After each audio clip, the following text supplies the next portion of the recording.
सावन comic Ekadashi व्रत कथा सावन माह के कृष्ण पक्ष की एकादशी को कामिक एकादशी कहते हैं। यह व्रत अत्यंत पवित्र माना जाता है और इसके व्रत के पालन से व्यक्ति के सभी पाप समाप्त होते हैं और मोक्ष प्राप्ति की संभावना बढ़ती है।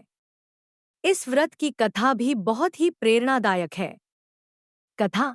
एक बार की बात है, एक नगर में एक ब्राह्मण परिवार रहता था।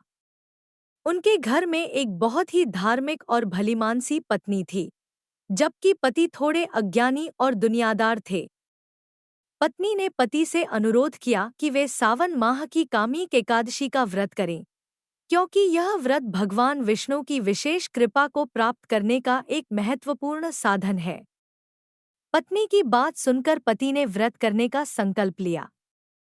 एकादशी के दिन ब्राह्मण ने पूर्ण श्रद्धा और विश्वास के साथ उपवास रखा, भगवान विष्णु की पूजा की और रात्रि को जागरण किया।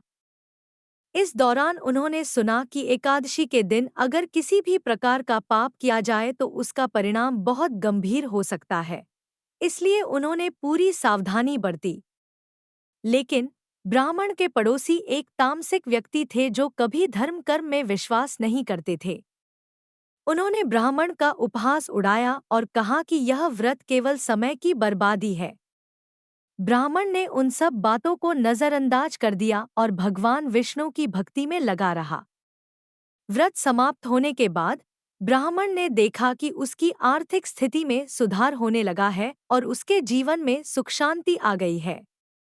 उसने महसूस किया कि कामिक एकादशी का व्रत न केवल उसके पापों को समाप्त करने में सहायक था, बल्कि उसे दिव्य आशीर्वाद भी प्राप्त हुआ। इसके विपरीत उसके पड़ोसी की स्थिति बिगड़ती चली गई, क्योंकि उन्होंने धर्म की अवहेलना की थी और कभी भी व्रत का पालन नहीं किया।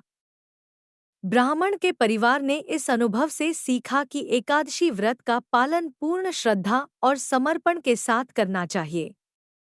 इस कथा से यह सीखने को मिलता है कि कामिक एकादशी का व्रत करने से न केवल सांसारिक सुख सुविधाएं प्राप्त होती हैं, बल्कि एकाग्रता और भक्ति के साथ भगवान की कृपा प्राप्त होती है।